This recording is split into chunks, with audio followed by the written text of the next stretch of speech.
Welcome to the 2025 Town Hall. I'm so happy that you all can take time out of your day to be here with us.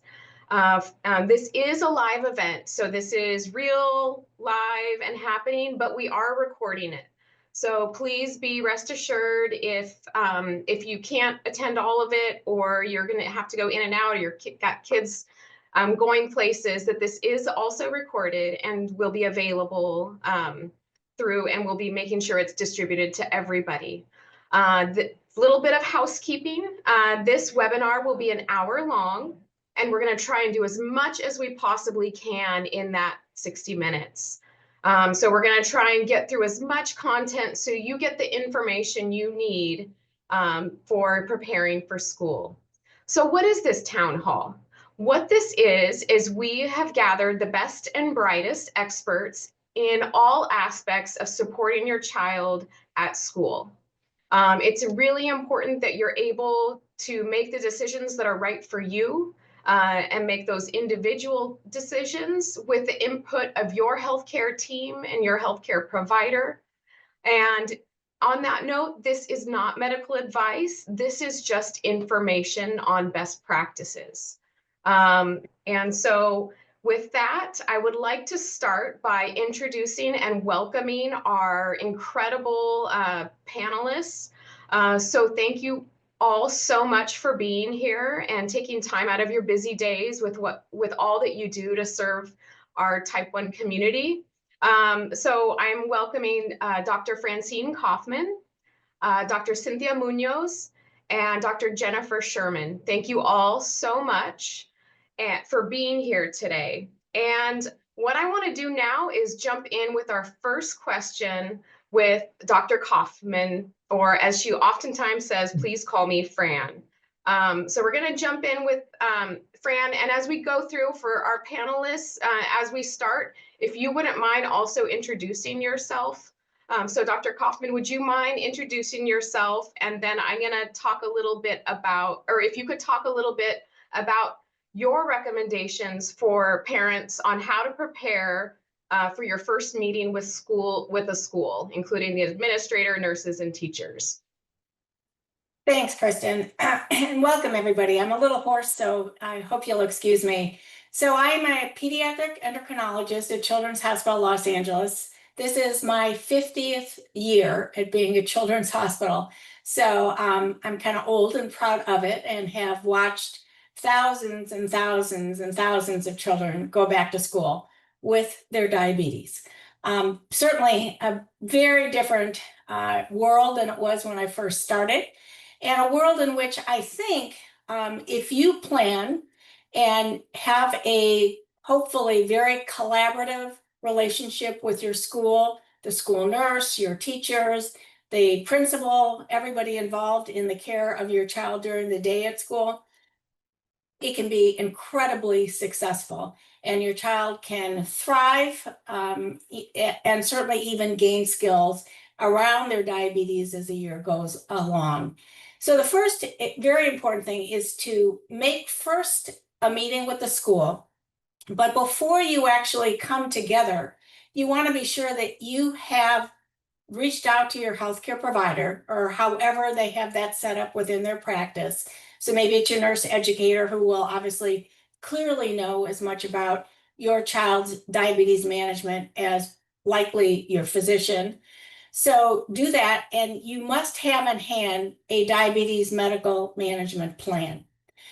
You want to devise that with your healthcare provider so that the symptoms of high and low glucose, the treatment of high and low glucose, what kind of regimen they're on, and certainly very, very important is those CGM data as they're being developed all day long, and get into who's going to be watching those. That's we can continue to answer that, and who's going to be, kind of notifying each other. You want to have our ability for your child clearly to have their phone with them if they have a CGM. Obviously, they'll have their pump or their receiver with them, depending on what regimen they're on, and that it's understood that this is part of their diabetes management and completely necessary. So the diabetes medical management plan filled out, signed by your healthcare provider. You want to be sure that you have set up or already have a 504 or an IEP if that's what's required. You want to be very aware, and I would write notes and write this all down as exactly, what you want to have as the diabetes management, where it's going to occur, who's going to be involved, the training of those involved with your child during the school day, from the PE teacher, the coach, those in the cafeteria, the bus driver, everyone. And that it's very clear to you what you want and how you want it to be managed, and that you can articulate that. It's supported by your diabetes medical management plan, signed off by your healthcare provider, and that's what you're going to be meeting about. Very important to have what your child is dependent for somebody in the school to help them with, and what your child is independent with. And that can change, and hopefully it will change over the school year, so that they become more and more independent, supported by, really good evidence on your part, good evidence on the part of the school, as well as your healthcare provider, so that we can continue to have skills develop for your child, mature, so that at the end, the goal is obviously they are managing with your support and with the support of the school as much of their diabetes plan as can be. What supplies will be available, where they'll be available, how the meals will be handled, how PE will be handled. The diabetes medical management plan is big, it's very comprehensive, and that is the basis of what can happen for your child at school, and is the basis for what then you can ask for and expect hopefully to be delivered. So I hope, that answers that first question. We're going to keep going on and develop this more and more as we go. Thank you so much, Dr. Kaufman. And now, Dr. Muñoz, I would love for you to introduce yourself to this wonderful group. And then if you could share some information on the emotional and psychological challenges that you see are common, and that's something that we can think about as we return to school and are preparing for these meetings and addressing these challenges. Thank you for the introduction. So hello, everybody. And you can call me Cynthia. So I am a pediatric psychologist. What that means is that I am a licensed psychologist with specialized training in caring for children who have medical conditions. And I've had the privilege of working at Children's Hospital Los Angeles also, and with many children with type 1 diabetes and other types of diabetes as well, for about 23 years. So I have had, the privilege of, seeing many, young people come through our clinic. Also, like Fran, seeing kids, prepare and with the support of their parents, for school, all levels of school, from pre-K and even before that, through postgraduate programs. And so with that, and answering the question of some of the psychosocial or mental health issues that I see in children, and children who are preparing to go back to school, there are several. The ones that come up most often are, they can be some feelings of nervousness or worry about, how things are going to go when they go to school. And so they might be feelings of, and those feelings of nervousness may be related to other students and how it's going to go interacting with students. We know that for some children, they may have a difficult time, sharing their medical condition or their technology with others. And so certainly, any kids that have that want to be more discreet about that might feel more worries or concerns about that. Sometimes kids have other things happening in their life, and this will be true always. Life is complicated.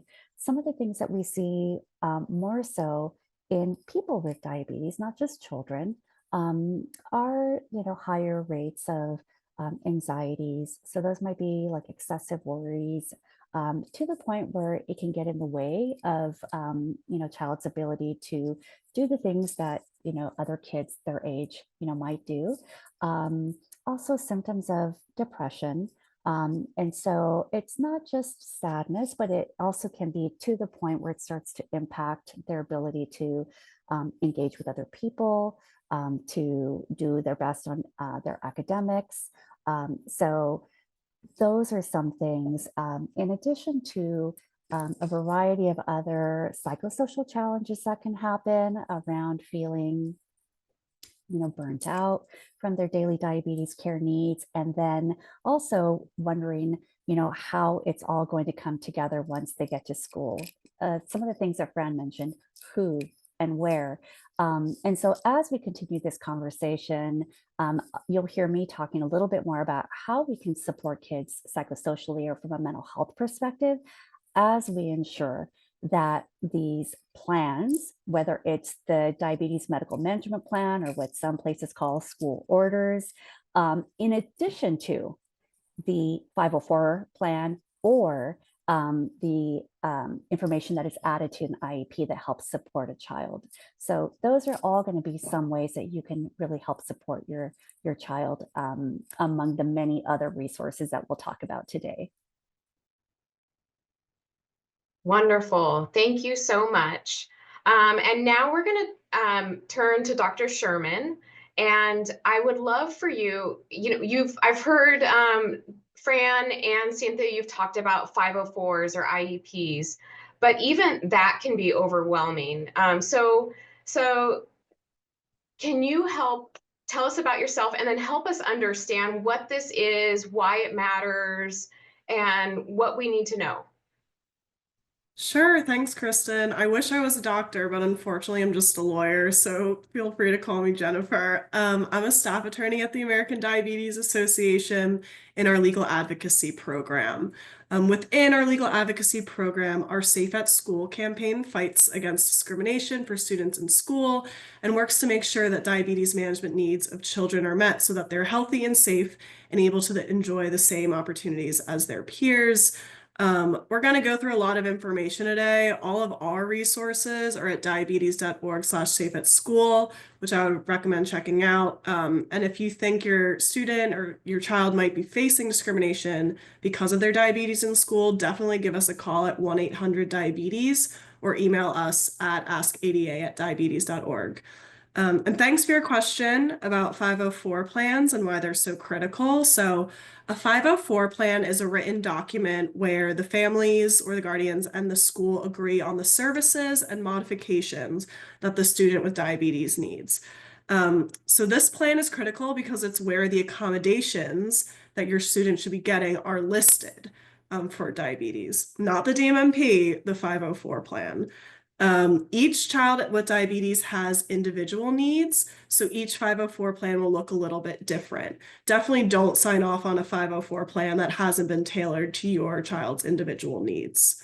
Families should approach the development of their child's 504 plan proactively and collaboratively.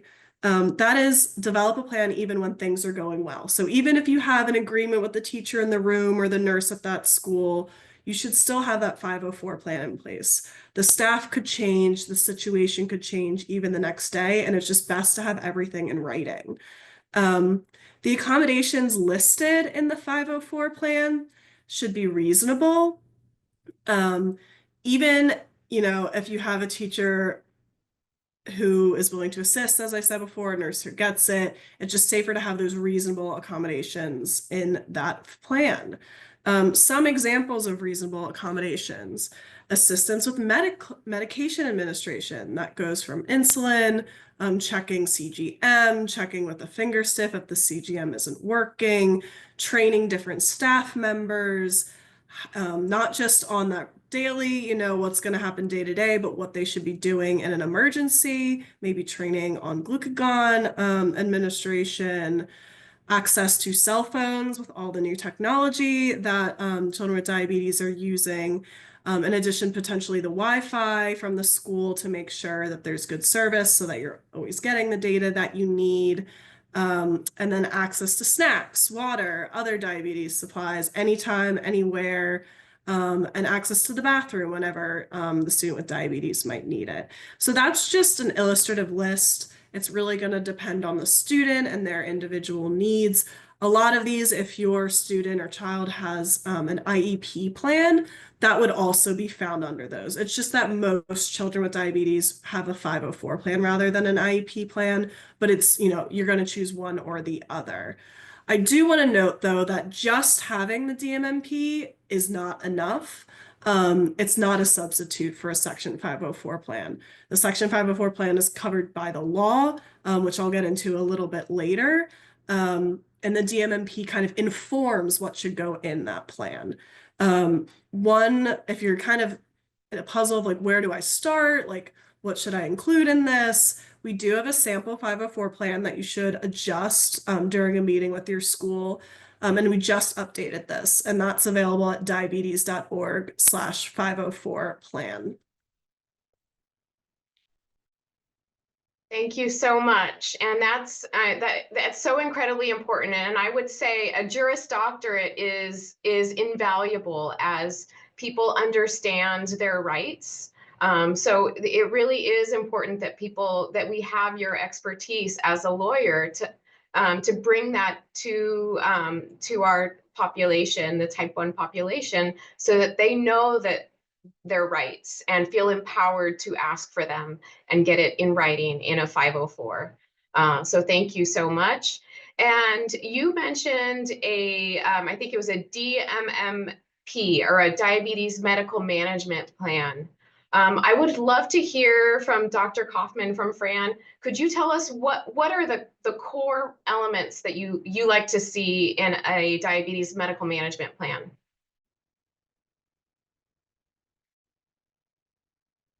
Oh, and you're muted, Fran. Sorry. We're all kind of saying the same thing, where the 504 is critical for the overall kind of agreement between you and the school as to what needs to occur for your child's accommodations to be met. And then it's kind of effectuated through the DMMP, so the Diabetes Medical Management Plan, that does require your healthcare provider to sign off on. First I want to say, when I started this, we had animal insulin, urine testing, and, essentially that was it. So nothing was done in the school for the most part. And now we have such a plethora of new advancements, from pumps to CGM to automated insulin delivery devices, and they're all different, right? I mean, one of them works different than the other. So to expect our school nurse to have, all the answers, to understand all this, is not really legitimate. What we need to really do is educate our school nurse, who helps take that plan, figures out who is going to do what the classroom teacher needs to do, what everybody touching that child during the day needs to know, and all these different things. Because in that diabetes medical management plan are, essentially what to look out for. So what are the signs and symptoms of high and low glucose for your child? What are your child's treatment for high and low glucose? Is it 5 grams? Is it 10 grams? Is it 5 grams before lunch, but 10 grams in the middle of the day? So these are very, particular and distinct sets of therapies that we're asking them to do, evaluations that we're asking them to do. If your child's on an AID, an automated insulin delivery device, it will take time, I think, for you to explain how the CGM, through an algorithm, modulates insulin delivery. And set in there that really matters probably to the school is what the insulin to carbohydrate ratio is, how you're going to derive what that carbohydrate intake is going to be, where that delivery of that bolus before lunch or a snack is going to occur.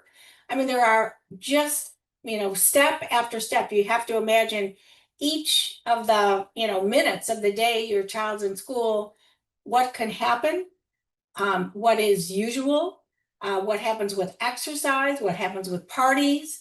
So there's a lot in there that needs to be laid out. But I think really important things to now think of in this day of so much technology is, what about the CGM? And certainly you can expect somebody in the school to look at your child's glucose before snacks, before exercise. If an alarm goes off, do you want, at what levels do you want a finger stick confirmation? At what levels do you want a ketone evaluation done? So there's a lot, and it all needs to be laid out in there. Hopefully somebody will agree to monitor the CGM continuously, either at the desk of the teacher or the school nurse or the school health aide.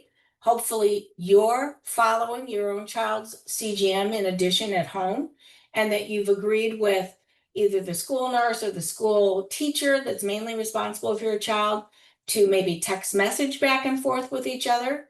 Certainly an evaluation of perhaps an unexpected event afterwards, or in the midst of it. So the CGM is a big issue. The phone is another big issue. The advanced technologies are a big issue. And then I think one other thing that's important is the modifications that are going to be made as time goes on. So maybe the insulin to carb ratio at the beginning of school is 1 to 10, but now it's 1 to 12. And you have to, have a doctor sign off on that. What I like to see done is that the parent can change these parameters, and I write it in our DMMP, change these parameters with a plus minus 25% or 20%, whatever I also feel comfortable with, without having to involve the healthcare provider, because sometimes that can be a delay. So, you've got to think of each minute of the day. How do I want my child to go through that day? What can we anticipate? What might be unanticipated?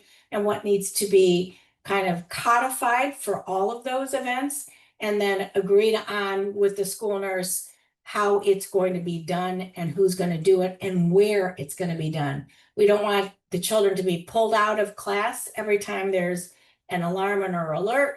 We want them to be able to, if they can, do some self-correction themselves and go on, with maybe just somebody coming in to check or following the CGM afterwards to be sure that the correction occurred. So that's really, what you have to educate and negotiate around. There's always the litigate and then legislate later on, but you don't want to get to those points. With the full, I think, understanding that everybody involved in the care of your child really wants them to be healthy and well and safe. Incredible. And I think you really highlight the importance of a plan that's really customized to each child at their current developmental place that's right for them right then, but with the flexibility to help them grow. So thank you so much.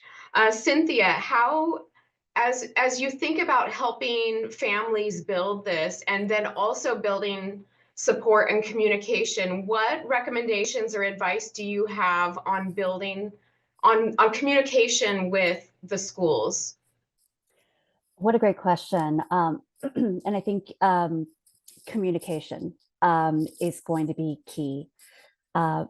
Sometimes the questions come up around how to best communicate. So Fran was talking about, the DMMP, right, or school orders. And so one strategy that families sometimes use to get the conversation going at the beginning of a year, or if your school has some type of an orientation, a bridge, or some type of opportunity where you have a chance to talk with somebody at the school, When you take that DMMP or the school orders to your school, you can accompany that with, in writing, can be a piece of paper with you putting the date, I'm requesting a 504 plan, or if your child has an IEP, you're going to ask to have a meeting to review and modify that IEP to add information that's relevant to your child's health or diabetes specifically. And then, you can, you sign it. There are some requests that some clinics or some healthcare teams may have, or some support that you can have in order to turn that in. If you go to the ADA website and you get the sample plan, essentially what you could do is turn in both documents, at the same time if you have that opportunity. That way your medical team's input is on the DMMP or the school orders, the diagnosis is there, and then your request for a 504 plan or to meet and review the IEP and add information to it, they can go together and you have, the information that your school will need. The question oftentimes comes up around who do I talk with about these things? And that's a really good question.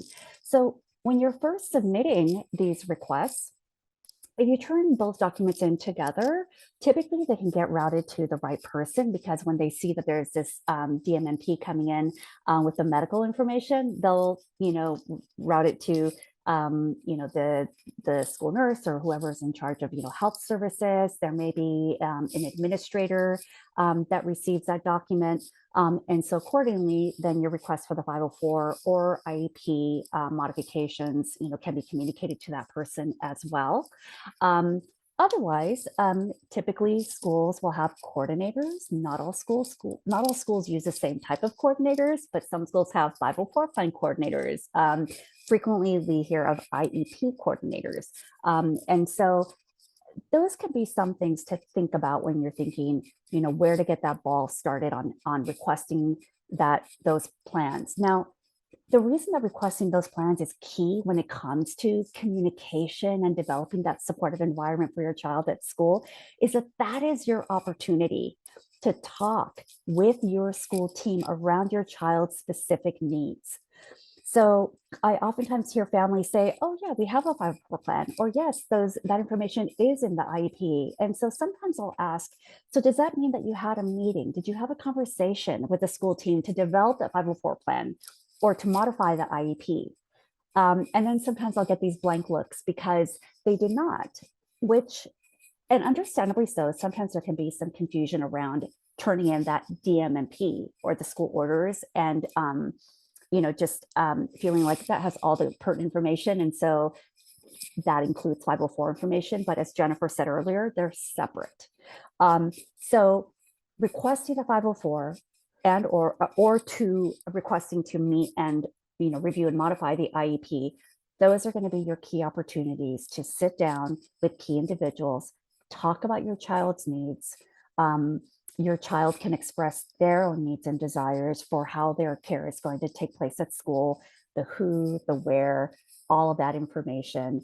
For kids that are getting older, or kids who might really appreciate being more discreet, not having this unnecessary attention coming their way. Again, this can be that opportunity to share that information with the school team, to say, my child, really at this time in their life has a preference for being more discreet. So let's work with that so that we can support the child, make sure they get the care they need at school, but not, give them this, this attention that might discourage them from seeking the support when they need it. And of course, part of that team is a teacher. Sometimes there are coaches that participate in that meeting, certainly an administrator, the school nurse, or a health aide. They're all part of that team. So having those conversations, certainly if you don't have that type of opportunity, talking with a teacher, making sure they're aware of a 504 or that you're requesting one, having a conversation about the ways your child prefers to receive the support around their care. along with the things that are non-negotiable. These are the things that need to get done. But having that conversation, I think, can go a really long way to establish, positive just communication pathways with the school team. Great. Thank you so much. And of course, as for our audience, we have questions in the chat that are coming up. And one of the things that was coming up throughout this discussion as we're talking about our kids and communication is, how are we communicating about CGM and CGM follow? And who, how is this being handled? And so this is going to be a two-part question. The first part, I would love for Fran, if you could answer how you approach the issues around CGM follow and what issues you're hearing this year in 2025. And then the second is to our Juris Doctorate, to Jennifer, on what are the rights around this. So first to you, Fran. So, I do think most schools, most school nurses, most teachers like to have that handle on the CGM and are either following on a tablet, or through some connection from the CGM follow-on application. And, we want to be sure we've got appropriate alerts set so that everybody, including you at home, can be alerted when it's necessary and not over alert or under alert. So that's something to perhaps work out with your healthcare provider in addition. There's some other applications that are out there. You can, look into them as well. I don't want to promote one or the other, but certainly from the CGM follow on application, it's easy to put it onto a tablet or onto a watch or onto somebody else's cell phone. So it's really about communicating and educating why this is important, why it allows an added measure of safety for the child. Particularly, I think when you educate around, look at this is part of the automation of insulin delivery.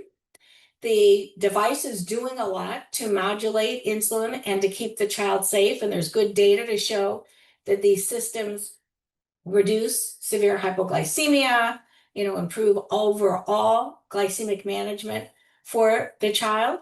And that part of that system is for people in that child's environment to be able to watch as it's going through the day.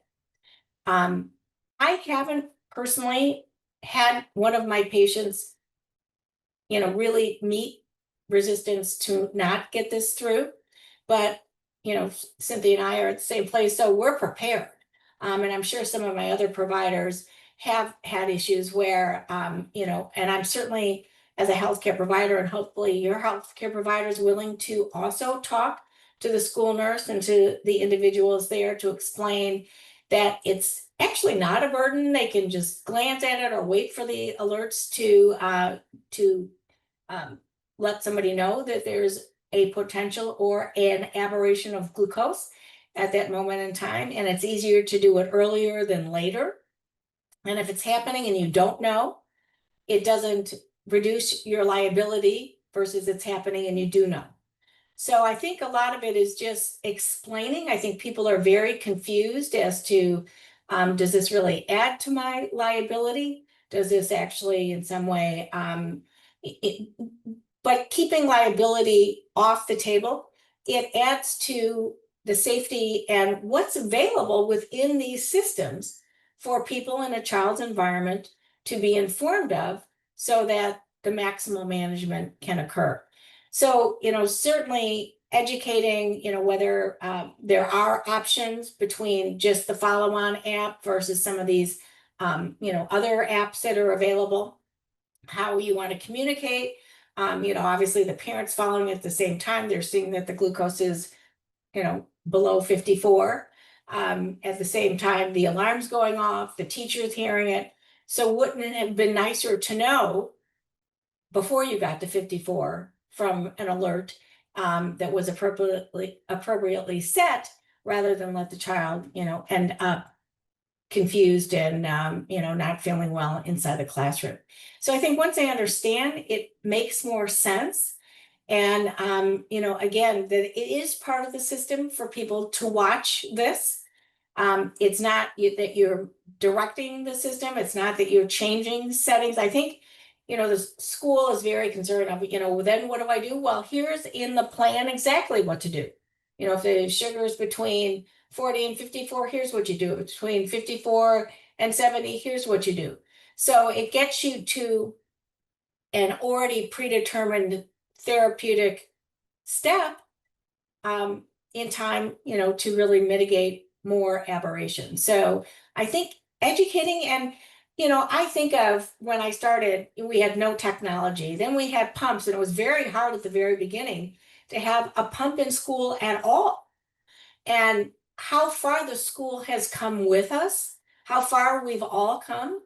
And, I think as we continue to educate each other, chances are, in some of these, particularly elementary schools, they haven't seen a child with diabetes maybe in years. And maybe the new school nurse has never taken care of somebody in the school. So educating, explaining, showing the manual, showing everything that they want to see that can help them be convinced how important it is to follow that CGM inside the school as well. Thank you. And Jennifer, can you talk a little bit about what are the laws that protect what is the law around this, about utilizing CGM in schools, giving insulin, testing glucose? Sure. I'll dive into the laws in a little bit, but just for the following issue, make sure the remote monitoring is on your DMMP. They can include it in the 504 plan. If it's not, it has to be the healthcare provider signing off on that. It's not you as the parent adding it in at the last second. It should then be listed as a combination. Who's following it? What are they getting trained on how to observe it? And just make sure the school is using a school-owned device. Do not let the school use a personal, like the nurse's personal cell phone or the teacher's personal cell phone, because that's where you can run into the HIPAA concerns that I've seen popping up in the chat. In terms of the rights, more generally, the law, I'm going to talk legalese, but there has been some questions that I've seen that kind of go to this, so I just wanted to touch on it. There's two main federal laws that provide legal protections to children with diabetes in the school setting. The first is the Americans with Disabilities Act, and the second is Section 504 of the Rehabilitation Act.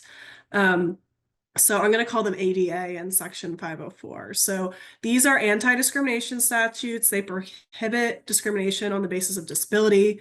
Diabetes is a disability because it's a physical impairment that substantially impacts the endocrine system.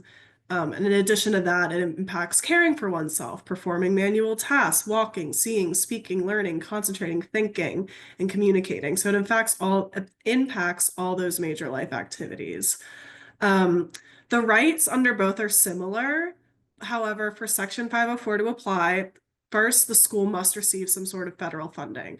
Luckily, most schools receive some sort of funding, often through free lunch services, that sort of thing. It's very rare even for private schools to not receive that sort of federal funding.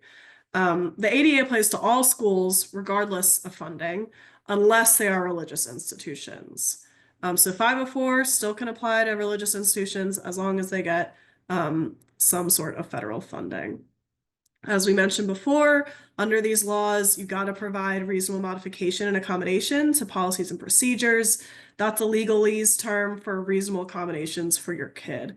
Lack of funding or not enough resources is not an excuse for providing these accommodations under these laws.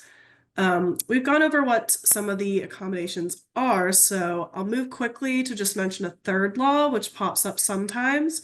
So the Individuals with Disabilities Education Act, or IDEA, provides a free, appropriate public education to eligible children with diabetes. And unlike ADA in Section 504, for your child to qualify under IDEA, they must have an impairment that impacts ability to learn. This doesn't usually include diabetes, but certain children with diabetes may qualify, or if they have diabetes and an additional disability, they will likely qualify. I also wanted to note that states have specific laws that might come into play with all of this. especially when it comes to who can administer insulin or glucagon in schools. For example, New York State requires nurses to administer insulin, whereas California allows for trained non-medical staff to administer insulin. So I'd recommend checking out your state-specific laws if you're kind of getting pushback on like who can do what in your school setting. And I'll leave it at that. And you had mentioned an 800 number earlier in today. So what was that 800 number again? Yes, 1-800 and then the word diabetes. We have a great center for information that will get your information and will give you some more general information and some tips and tricks and how to navigate the problem you're having with the school and hopefully come to a resolution so that your child can be safe. Excellent. Thank you so much. And now this question's for Cynthia. How do you help, or what advice do you have for caregivers and parents in helping a child's confidence in navigating all of this to help their self-esteem and positivity? So one way is to involve children in conversations around how their diabetes is going to be supported and managed in the school environment. So even with like very young children, you can let them know, if there's like a go-to person that's going to be their support person, or, what they can do if they need something or if they're not feeling well. As children are more able developmentally, then having conversations around what accommodations are in their 504 plan or in their IEP. As you get into pre-adolescence and adolescence, then your conversations around the accommodations become important, but this is where your creativity and problem solving comes into play, because now you want to start having conversations around how are you going to make sure that all the things that need to be done, to keep you safe and also to keep you at the top, of your game academically during the school day, how can we make sure those things happen? So having conversations around like meal times, right? Nutrition or lunch, let's say. Are you going to leave class 5 to 10 minutes early? Some kids don't mind that, but some kids absolutely just are not going to do that. They're not looking for ways to, stand out or appear different from others. And so some teachers, when they're getting ready to dismiss students to go to nutrition, lunch, or whatever mealtime, that is a signal for that child that they can just quietly exit. And if they need to go to a health office or to do something to manage your diabetes, other kids, you want to think about, are they going to have enough time to manage your diabetes, eat their food, and socialize, because that's also a really important part of their education. So does that mean that there's going to need to be a conversation around a child being allowed to finish eating, their food or their snack before class? Are they going to, come into class? Maybe they're going to, are they going to sit in their regular seat? Are they going to sit in the back? Are they going to finish their meal? But again, having those kinds of conversations, if your child especially is one that is not going to appreciate, having attention drawn to them, or they're worried that, someone is going to say something about their diabetes out loud, then this is another reason why having those 504 plan meetings or the IEP meetings are so important to talk about, what works best for your child. And I believe somebody was asking a question about how we minimize the time that kids spend outside of the classroom. And this is why when we talk about these 504 plans and IEPs, we are stressing the fact that they are individualized. So if it is going to help this child continue to make progress academically or access their education and learning by staying in the classroom, having a conversation with the school team around, someone coming closer to or coming to the class or coming to the, the field if the kids are out there, or to the gym, having, if a child can be, is more independent or is independent, can they have their supplies, nearby? Where are the supplies going to be? And in having your kids either be a direct part of those conversations and or having them review the information with you verbally, or them actually reading their plan so they're aware of the ways that they are going to be supported during the school day. So bringing them into those conversations, I think, can do a great deal of good from a mental health perspective, and also in developing, that self-confidence. If you find yourself as a parent or guardian having concerns about your child's diabetes management at school, I think it's really important to be aware of that as well. And if you, as the adult, needs to have another conversation or have a conversation with the teacher, with the 504 team or the IEP team, request those meetings, have those conversations, check in with the school and how things are going. Because children pay attention to us as adults. And if we're worried, they may worry. And if they see that we're not feeling very confident about the school's ability or how they're managing and supporting a child in school, that can also raise some question marks and some concerns for kids. And so I think another way we can really help support kids with their self-confidence is by making sure that we're, as adults, having the conversations we need, being aware of the plans that are made and that are being implemented in the school, so that any worries or concerns that we have are addressed, so that we can also present as more confident in talking with kids and saying, we have this plan, this is our plan. And as your parent, as your guardian, I am here to make sure that you are taken care of, and we're going to continue to work as a team to make sure that happens. So that would be something that I think could be really helpful. Thank you. And one of the things you bring up makes me think about a big part of the school experience are field trips or extracurricular activities or sports and things like that. And those, this is for Fran. What advice do you have to families about how to address the common issues that come up around being able to do these activities? And then also emergencies, how people should think and prepare for that in the school setting. Yeah, so let me deal with the second part first.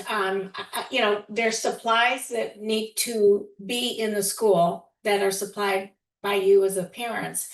Those supplies are, depending on what regimen your child is on, obviously insulin, syringes if needed, finger stick glucose, extra sensors, extra infusion sets, glucose sources, glucagon. And then there's also the need for an emergency plan that could theoretically get the child through 3 days of being in a lockdown or some kind of situation in the school.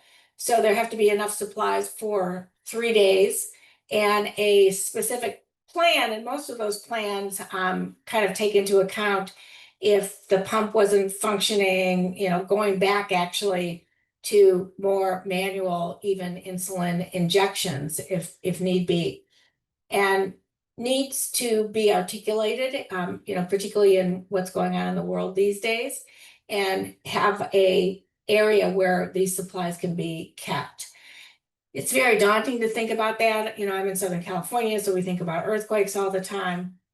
And all those kids need a emergency plan and emergency supplies.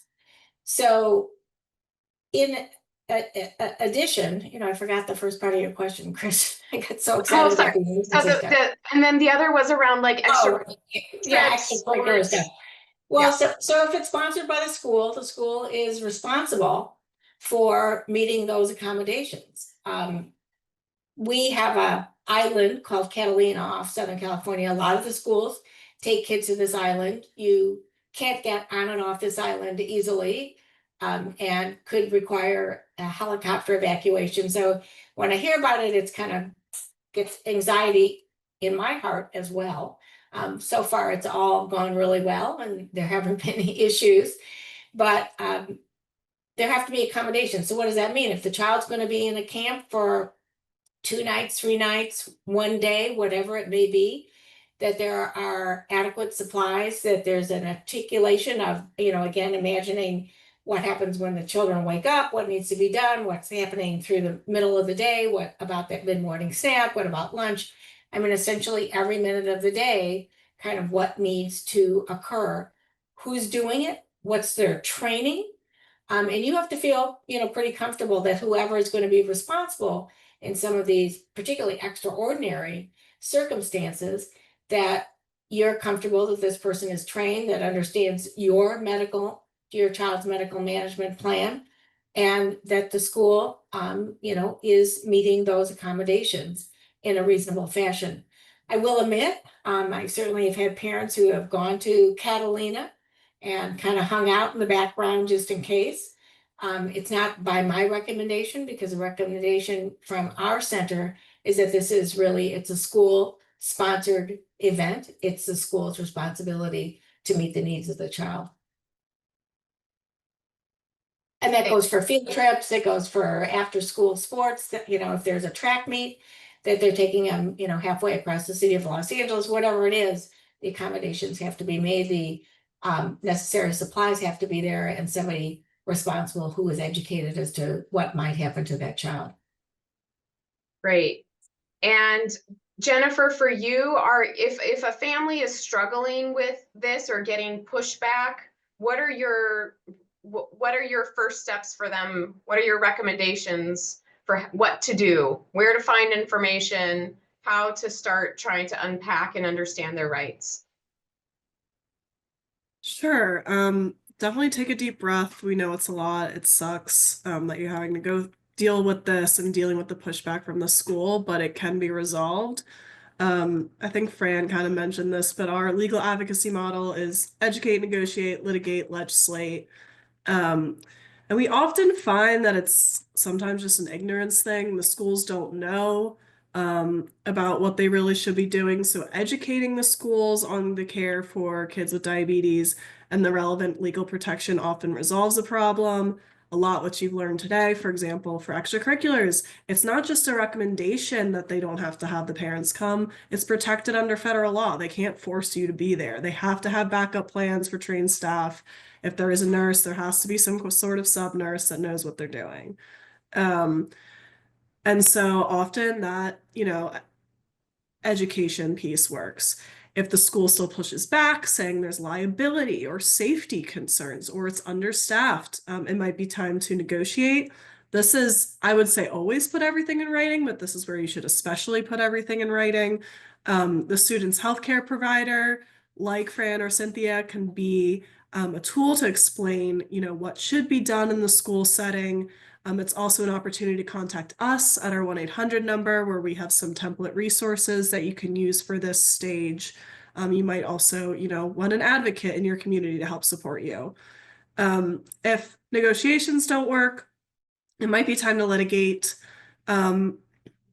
This can be done through OCR or Department of Justice complaints. OCR is through the Department of Education, which are usually easier and less burdensome to submit than, filing a case in court.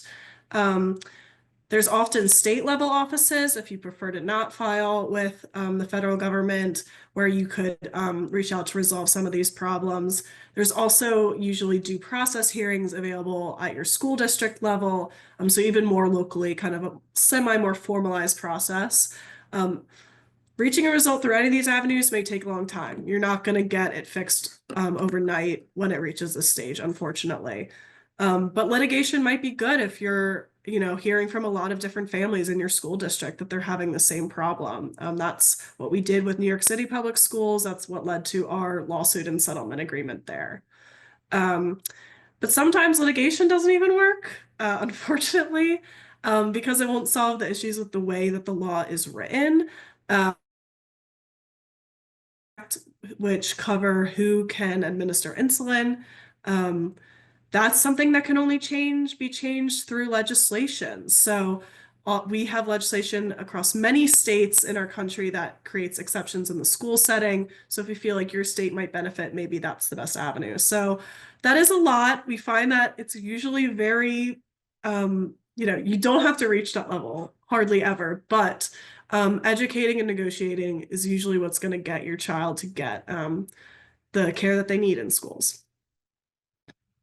Thank you. And I want to switch gears a little bit in our final minutes. There's another thing that can come up, and that's diabetes burnout.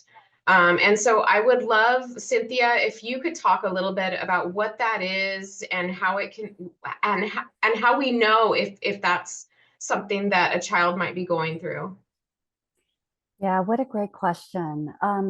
So diabetes burnout is a term that is commonly used, and you may also hear another term, diabetes distress. So diabetes distress generally is referring to having negative emotions or worries related to just living with diabetes and the ins and outs of managing it.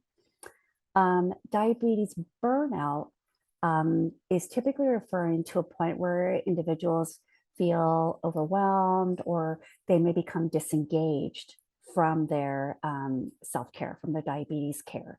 And so this is a really important question. And I think it expands on the first question I was asked around, the psychosocial or mental health challenges to look out for. Some of the more common signs of diabetes distress, and maybe feeling more, angry, frustrated, worried, or sad about diabetes. You might see it more so through a child's behavior. So like, the wanting to, avoid going to the appointments, checking blood sugars, less frequently, like, skipping the blood glucose checks. It could be, just feelings of powerlessness, frustration, being overwhelmed by the daily demands of diabetes management. With diabetes burnout, things to look out for are feelings of hopelessness, feeling somewhat like detached from the diabetes management that is needed to stay healthy. Behaviorally, you might see ignoring alarms, missing insulin doses, engaging in risky behaviors. And physically, you might see more, fatigue, even physical symptoms like, more aches or digestive issues. Around the thought processes for kids, it might be more of just the feeling sick and tired, that daily, routine, feeling overwhelmed or having a really difficult time coping with the daily demands of diabetes. Now, mind you, one of the top questions I get asked as a psychologist who specializes working with young people with diabetes is, how can we tell if it's just my kid being a kid and my kid, dealing with just life or other things, or if it's diabetes specific? That's where having conversations with, someone like, Fran, myself, so your medical team, supporting you and finding a behavioral health, mental health professional who has experience with diabetes. ADA has an amazing searchable mental health directory where you can find, some of these people within your school, looking for some support through the school psychologist. And I would add that the school psychologist can also be a really important member of your 504 IEP team, right? To kind of help problem solve with the creativity and all of those things. So those are some things to look out for. Life is hard. Diabetes is also hard, and it's not fun. So taking these things into consideration, continuing to have that the communication conversations with your child, with your healthcare team, and with your school team are things that can help you feel, and your child feel better prepared. Thank you so much. And we are just about at the end of our 60 minutes, but I wanted to ask our panelists just an open-ended, are there any, there's so much to pack in 60 minutes, but are there any final thoughts that you want to leave with the audience this year, that you feel like are really important that we didn't get a chance to get into, and then I'll wrap up at the end after that. Maybe I would just say, you want to develop the team with the school nurse and the teacher and everybody involved in the school, your family, including your child. I mean, your child has to understand all of this. I think Cynthia did a great job of really emphasizing that.